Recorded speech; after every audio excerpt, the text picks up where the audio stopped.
गोटे दुआर अच्छी एवं जाली दि जाइए लुहार बाड़ भली दि जाइए बड़ ताला गोटे पड़ी एटा जेलटा या भितर जो माने दोषी अच्छा से रखी दि जाइए दंड दि जाइए चौकी गुड़िक पड़ी पछपटे देख बंदूक गुड़िक सजा हो रही एवं एठी फाइल गुड़िक गोटे आलमीरा रही ऑफिसर बसी पुलिस ऑफिसर बसी एवं आउ जणे ऑफिसर तांका पाखरे छिड़ा होइछन्ती।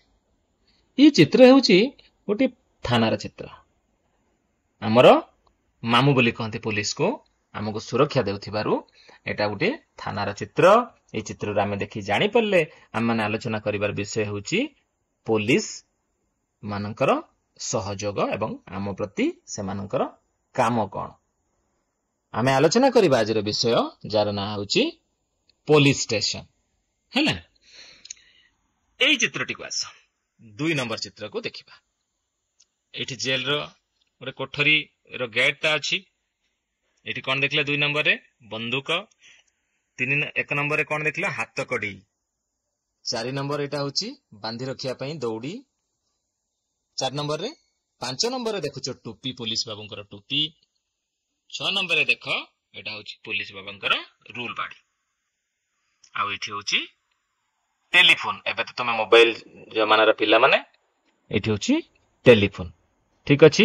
ए सब होची थाना रे थिबा उपकरण हला पुलिस स्टेशन बा थाना रे थिबा उपकरण एवं एठी थाना रे काम करूथिबा पुलिस बाबू को चित्र आमे देखिले ठीक अछि। पिला माने आमे आलोचना को आगो को नबा। एई चित्रटी को टिके तम माने समस्त भलो भाबरे देखो। एथिरे केतरे चित्र अछि 1 2 3 4 5 6 चित्र अछि। प्रथम चित्र को देखो एठी गुटे मेला चली गोटे फाटक मध्य अछि। एठी मेला रे विभिन्न कार्यक्रम चली एपटे चक्री दोली सब जिनस अछि। बहुत भीड़ लोक माने आसुचंती जाउचंती लोक मान को सुरक्षा देवा पई एठी पुलिस बाबू सब अछि निरीक्षण करचंती लोक मानकर गतिविधि को लोक माने जेमति हैरान हरकत न हेबे। ई चित्र आमे कोन जानिले ई चित्र आमे जानिले आम गाँ गंडा सहर रे जो मेला महोत्सव साहित्य आसर तथा अन्यान्य कार्यक्रम जो हुए सेथिरे पुलिस बाबू सुरक्षा करंती एवं समस्तंकु सुरक्षित रखिबार दायित्व वहन करंती। द्वितीय चित्र को जिबा। चित्र रे कोन अछि देखुचो लोक माने बाड़ी धरी मारपीट लागि छंती गो। से मारपीट रे बहुत लोक अंशग्रहण करछन देखो ता माने एठी गोटे गंडगोल लागि गोटे दंगा लागि जाइछि। आ पुलिस बाबू जाइकी से लोक मानकु छडौछंती से मानकु दरकार बेले माडा मध्य मारी से मानकु साबाड करी से मानकु जो पाटितुंड लागि छंती सेथुरु से मानकु वंचित करूछंती सुरक्षित रखुछंती। ताले एथुरु कोन जानिले जते बेले कोनोसी स्थान रे गंडगोल दंगा इत्यादि हुए पुलिस बाबू जाई श्रृंखला रक्षा करंती। ए कथा मध्य बुझिले। ताले पिले हम 3 नंबर चित्र को जिबाई पट डाहण पट चित्र को जिबा।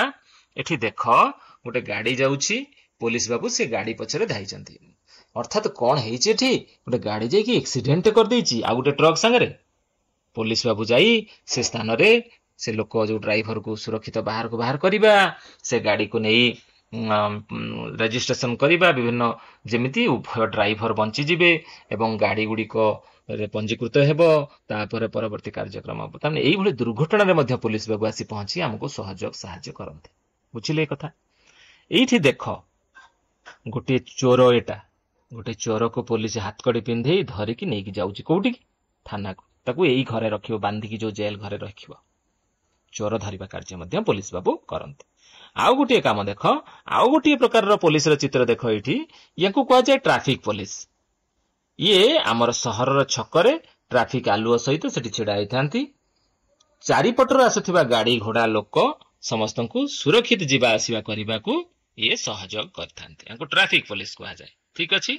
आउ एठी देखो गोटे गाड़ी को केमिति 2 जण पुलिस धरिछंती बोधवे गाड़ी रे कोनोसी भूल भटका अछि बा बेआईनी किछि कार्य हेउथिबारु ताकू पुलिस बाबू जानी ताकू धरिकी दंड विधान करिवे। तमे देखिलो एत्ती सब काम पुलिस बाबूंकर आम पई अछि आमे ताकू सहायता सहयोग करिवा उचित आम पई केते काम से करंती। एठी देखो आमे टिके अधिक कथा जानिबा। सुंदर सुंदर पुलिस बाबू आ बाबुआणी एठी अछंती पुलिस घर एठी ଗାଁ ଓ ସହର ଅଞ୍ଚଳରେ ଶାନ୍ତି ଶୃଙ୍ଖଳା ରକ୍ଷା କରିବା ପାଇଁ ଥାନା ଥାଏ। ପ୍ରତି ଥାନାରେ ଜଣେ ପୋଲିସ ସବ୍ ଇନ୍ସପେକ୍ଟର ମୁଖ୍ୟ ଭାବେ ଥାନ୍ତି। ବଡ଼ ବଡ଼ ଥାନାରେ ସବ୍ ଇନ୍ସପେକ୍ଟର ବଦଳରେ ଜଣେ ଜଣେ ଇନ୍ସପେକ୍ଟର ଥାନାର ମୁଖ୍ୟ ଭାବେ ଥାନ୍ତି। ବଡ଼ ଥାନାରେ କିଏ ଥାନ୍ତି? ଇନ୍ସପେକ୍ଟର। ଗାଁ ଗହଳିରେ ଛୋଟ ଛୋଟ ଥାନାରେ କିଏ ଥାନ୍ତି? Sub inspector. ବୁଝିହେଲା? ଥାନାରେ ଥିବା ଅନ୍ୟ କର୍ମଚାରୀ ଗୁଡ଼ିକ ହେଲେ ସହକାରୀ ସବ୍ ଇନ୍ସପେକ୍ଟର, ହାବିଲଦାର, କନେଷ୍ଟବଳ ଓ ଗ୍ରାମରକ୍ଷୀ। ହେଲା? ଇନ୍ସପେକ୍ଟର, ସବ୍ ଇନ୍ସପେକ୍ଟର 2, ସହକାରୀ ସବ୍ ଇନ୍ସପେକ୍ଟର 3, ହାବିଲଦାର 4, କନେଷ୍ଟବଳ 5, ଗ୍ରାମରକ୍ଷୀ 6। ୟା ଛଡ଼ା ଅନ୍ୟାନ୍ୟ ପଦପଦବୀରେ ଲୋକ ମଧ୍ୟ ଥାନାରେ ଥାନ୍ତି। ଆମେ ଏଇଠୁ ଏଇ କଥା ଜାଣିଲେ କିଏ କିଏ ଥାନ୍ତି ବୋଲି ଜାଣିଲେ ନା ଇନ୍ସପେକ୍ଟର ଥାନ୍ତି, ସବ୍ ଇନ୍ସପେକ୍ଟର ଥାନ୍ତି, ସହକାରୀ ସବ୍ ଇନ୍ସପେକ୍ଟର ଥାନ୍ତି, ହାବିଲଦାର, କନେଷ୍ଟବଳ, ଗ୍ରାମରକ୍ଷୀ ଇତ୍ୟାଦି ଥାନାରେ ଚାକିରି କରିଛନ୍ତି। କ'ଣ ପାଇଁ? ଆମକୁ ସୁରକ୍ଷା ଦେବା ପାଇଁ। ଠିକ ଅଛି, ଏଇ ଚିତ୍ରରେ ଆମେ ସ୍ପଷ୍ଟ ହେଲେ ଥାନାରେ କେଉଁମାନେ ରହନ୍ତି ଏବଂ ପୋଲିସର କାମ ଗୁଡ଼ିକ ଟିକେ ଆମେ ମାନେ ବୁଝି ନେବା। କ'ଣ କ'ଣ କାମ ପୋଲିସର? ପ୍ରଥମେ ଏଇଠୁ ଯିବା ଗୁପ୍ତ ଖବର ସଂଗ୍ରହ କରିବା। ଗୋଟିଏ ଘଟଣା ଯୋଉ ଘଟିଯାଏ ସେ ଘଟଣା ବାବଦରେ ତଥ୍ୟ ଜାଣିବା ପାଇଁ, ଘଟଣାର କାରଣ ଆଉ ଦୋଷୀ କିଏ ସେ ବାବଦରେ ସ୍ପଷ୍ଟ ଜାଣିବା ପାଇଁ ସେ କ'ଣ କରନ୍ତି? ଗୁପ୍ତରେ ବୁଲି ବୁଲିକି ଘଟଣା ବାବଦୀୟ ଖବର ସଂଗ୍ରହ କରନ୍ତି। 2 ନମ୍ବର କଥାକୁ ଯିବା, ସର୍ବସାଧାରଣ ଅନୁଷ୍ଠାନର ନିରାପତ୍ତା ରକ୍ଷା କରିବା। ଯେକୌଣସି କାର୍ଯ୍ୟକ୍ରମ ହୁଏ, ସାମାଜିକ କାର୍ଯ୍ୟକ୍ରମ ହୁଏ, ସେଠି ଲୋକ ଭିଡ଼ ହୁଅନ୍ତି, ଲୋକମାନଙ୍କୁ ନିରାପତ୍ତା ଦେବା ପାଇଁ ସେଠାରେ ଯାଇ ପହଞ୍ଚନ୍ତି, ଶାନ୍ତି ଶୃଙ୍ଖଳା ଓ ସୁରକ୍ଷା ପ୍ରଦାନ କରନ୍ତି। ଇଏ ହେଉଛି ଗୋଟିଏ କାମ। ତୃତୀୟ କଥାକୁ ଯିବା, ଅସାମାଜିକ ଲୋକଙ୍କୁ ଧରି ନିଅନ୍ତି। ଯେଉଁମାନେ ଅସାମାଜିକ ଲୋକ, ସମାଜର ବିରୋଧୀ କାମ କରନ୍ତି, ଲୋକମାନଙ୍କର କ୍ଷୟକ୍ଷତି କରନ୍ତି, ତାଙ୍କୁ ଧରନ୍ତି ପୋଲିସ, ଧରିକି ତାଙ୍କୁ ଦଣ୍ଡ ବିଧାନ କରନ୍ତି। ଠିକ ଅଛି। ଆଉ ଗୋଟିଏ କଥା କ'ଣ ତାଙ୍କର ନା ଜନଗହଳି ସ୍ଥାନରେ କୌଣସି ସଭା ସମିତି ହେଲେ, ମନ୍ତ୍ରୀ ଆସିଲେ, ସାହିତ୍ୟ ଆସର ହେଲେ, ବିଭିନ୍ନ ପ୍ରକାର ମେଳା ମହୋତ୍ସବ ହେଲେ, ନାଚ ଗୀତ ଆସର ହେଲେ, ସେ ଜାଗାରେ ଲୋକମାନେ ଭିଡ଼ କରନ୍ତି। ଆଉ ଭିଡ଼ ଭିତରେ ଚୋରମାନେ ବି ଥାନ୍ତି, ଦୁଷ୍ଟ ଲୋକମାନେ ମଧ୍ୟ ଥାନ୍ତି, ଲୋକଙ୍କୁ ହଇରାଣ ହରକତ କରନ୍ତି। ସେ ସବୁ ନ ହେବା ପାଇଁ ଜନଗହଳି ନିୟନ୍ତ୍ରଣ କରିବା ମଧ୍ୟ ପୋଲିସର ଏକ କାମ। ଠିକ ଅଛି। ଆଉ ଗୋଟିଏ କଥା ହେଉଛି ଚୋରି ଜିନିଷ ଠାବ କରିବା। ଚୋରି ହେଇଯାଇଥିବା ଜିନିଷ ପତ୍ରକୁ ପୋଲିସ ମଧ୍ୟ ଖୋଜି ଖୋଜି ଧରନ୍ତି, ଚୋରକୁ ମଧ୍ୟ ଧରନ୍ତି। ତମାନେ ଖବର ପାଉଥିବ ଅମକ ବ୍ୟାଙ୍କରୁ ଚୋରି, ଅମକ ମନ୍ଦିରରୁ ଚୋରି, ଅମକ ଲୋକର ଘରୁ ଚୋରି। ପୋଲିସ ସେ ବାବଦରେ ପୁଙ୍ଖାନୁପୁଙ୍ଖ ଅଧ୍ୟୟନ କରି, ତଥ୍ୟ ସଂଗ୍ରହ କରି ଚୋରକୁ ଧରନ୍ତି ଏବଂ ଚୋରକୁ ଦଣ୍ଡ ବିଧାନ ମଧ୍ୟ କରନ୍ତି। ଠିକ ଅଛି। ଆଉ ଗୋଟିଏ ଗୁରୁତ୍ୱପୂର୍ଣ୍ଣ କାମ ହେଲା ଶାନ୍ତି ଶୃଙ୍ଖଳା ରକ୍ଷା କରିବା। ସବୁ ଜାଗାରେ ପୋଲିସ ପହଞ୍ଚି ଶାନ୍ତି ରାସ୍ତାରେ ହେଉ, ଗାଁ ଦାଣ୍ଡରେ ହେଉ, ସଭା ସମିତିରେ ହେଉ କି କେଉଁଠି ହେଉ, ସେଠାରେ ଯାଇ ଶାନ୍ତି ଶୃଙ୍ଖଳା ରକ୍ଷା କରନ୍ତି। ଆଉ ସରକାରୀ ନିୟମ ମାନୁନଥିବା ଲୋକଙ୍କୁ ଧରିକି ଦଣ୍ଡ ମଧ୍ୟ ଦିଅନ୍ତି ପୋଲିସ ବାବୁ। ଏ କଥା ମଧ୍ୟ ପୋଲିସ ବାବୁଙ୍କର ଆଉ ଏକ କାମ। ଟ୍ରାଫିକ ନିୟନ୍ତ୍ରଣ କରିବା। ମୁଁ ଟିକେ ପୂର୍ବ ଚିତ୍ରରେ ଦେଖାଉଥିଲି, ଟ୍ରାଫିକ ନିୟନ୍ତ୍ରଣ କରିବା ପାଇଁ ଧଳା ପୋଷାକ ପିନ୍ଧେ ଯେଉଁ ଟ୍ରାଫିକ ପୋଲିସ, ସେ କାମ ମଧ୍ୟ ସେଠି ସେମାନେ କରନ୍ତି। କେତେ ବଡ଼ ବଡ଼ କାମ ସବୁ କରନ୍ତି କହିଲ? ଟ୍ରାଫିକ ଯଦି ନିୟନ୍ତ୍ରଣ ନ ହେବ, ପ୍ରତ୍ୟେକ ଦିନ ଗୋଟେ ଗୋଟେ ଦୁର୍ଘଟଣା ହେବ, ଅନେକ ଲୋକଙ୍କର ପ୍ରାଣ ଜନଜୀବନ ହାନି ହେବ। ତେଣୁ ପୋଲିସ ସେଠାରେ ପହଞ୍ଚି ଖରା ତରାରେ ରହି ନିଜର କାମ କରି ଲୋକଙ୍କୁ ନିୟନ୍ତ୍ରଣ କରି ଶୃଙ୍ଖଳା ସହକାରେ ଲୋକମାନଙ୍କୁ ରାସ୍ତା ପାରି କରାନ୍ତି। ଠିକ ଅଛି। ଆଉ ଗୋଟେ ହେଉଛି ଚୋର ଧରିବା। ତମକୁ ପୂର୍ବ ଚିତ୍ରରେ ଦେଖାଇଥିଲି, ଗାଁରେ ପଶି ଯେଉଁମାନେ ଚୋରି କରି ନେଇ ପଳାନ୍ତି, ଯେଉଁମାନେ ବିଭିନ୍ନ ଅନୁଷ୍ଠାନରେ ଚୋରି କରି ନେଇ ପଳାନ୍ତି, ମନ୍ଦିରରୁ ଚୋରି କରି ନେଇ ପଳାନ୍ତି, ସେମାନଙ୍କୁ ଯାଇ ପୋଲିସ ଧରନ୍ତି ଏବଂ ଦଣ୍ଡ ବିଧାନ ମଧ୍ୟ କରନ୍ତି। ଆଉ ବିଚାରାଧୀନ ଦୋଷୀମାନଙ୍କୁ, ଯେଉଁମାନେ ବିଚାର ଅଧୀନରେ ଥାନ୍ତି, ଜେଲ ହାଜତରେ ଥାନ୍ତି, ସେମାନଙ୍କୁ ଗାଡ଼ିରେ ବସାଇ ଶୃଙ୍ଖଳାର ସହିତ ନେଇ ସେମାନଙ୍କୁ କୋର୍ଟରେ ପହଞ୍ଚାନ୍ତି ବା ଅଦାଲତରେ ପହଞ୍ଚାଇଥାନ୍ତି। ଇଏ ସବୁ ହେଉଛି ପୋଲିସ ବାବୁଙ୍କର କାମ। ପିଲାମାନେ, ତମାନେ ପୋଲିସଙ୍କ ବାବଦରେ ଜାଣିଲ, ପୋଲିସ ଅନୁଷ୍ଠାନ କେମିତି ଦେଖିଲ ଏବଂ ପୋଲିସ ଅଫିସରେ ଯେଉଁ ଥାନାରେ ପୋଲିସ କେଉଁ କେଉଁ ପୋଲିସ ଥାନ୍ତି ସେ କଥା ମଧ୍ୟ ଜାଣିଲ। ଆମେ ପୋଲିସକୁ କାହିଁକି ବନ୍ଧୁ କହିବା କହିଲ ଦେଖିବା? ପୋଲିସ ଆମକୁ କେତେ ପ୍ରକାରର ସାହାଯ୍ୟ କରୁଛନ୍ତି ବୋଲି ତୁମେ ଜାଣିଲ, ତାହେଲେ ସେ ଆମର ବନ୍ଧୁ। ଆଚ୍ଛା, ଆଉ ଗୋଟିଏ ବଢିଆ ପ୍ରଶ୍ନଟେ, ଚୋରି ଜିନିଷ ଠାବ କରିବା ପାଇଁ ପୋଲିସ କେଉଁ ଗୃହପାଳିତ ପଶୁର ସାହାଯ୍ୟ ନିଏ? କହିଲ ଦେଖି। କାହାର ସାହାଯ୍ୟ ନିଏ? କୁକୁରର ସାହାଯ୍ୟ ନିଏ। କାହାର ସାହାଯ୍ୟ ନିଏ? କୁକୁର। ସେ କୁକୁରକୁ ଉତ୍ତମ ଭାବରେ ଟ୍ରେନିଂ ଦେଇଥାନ୍ତି, ତାଲିମ ପ୍ରଦାନ କରିଥାନ୍ତି, ବା ତାକୁ ଇଂରାଜୀରେ ଟ୍ରେନିଂ ବୋଲି କହନ୍ତି। ତାଲିମ ପ୍ରଦାନ କରିଥାନ୍ତି ଏବଂ ସେଇ ତାଲିମ ଆଧାରରେ କୁକୁରଟି ଚୋରକୁ ଧରିଥାଏ। ଆମେ ମାନେ ଗୋଟେ ବଡ଼ କଥା ମନେ ରଖିବା, ପୋଲିସକୁ ଆମେ ମାନେ ସବୁବେଳେ ସାହାଯ୍ୟ ସହଯୋଗ କରିବା। ଠିକ ଅଛି ପିଲାମାନେ, ଆଉ ଗୋଟେ କାମ, ପୋଲିସର କଣ କଣ କାମ ତମେ ଟିକେ ମନେ ପକେଇ ନିଅ। କଣ କାମ?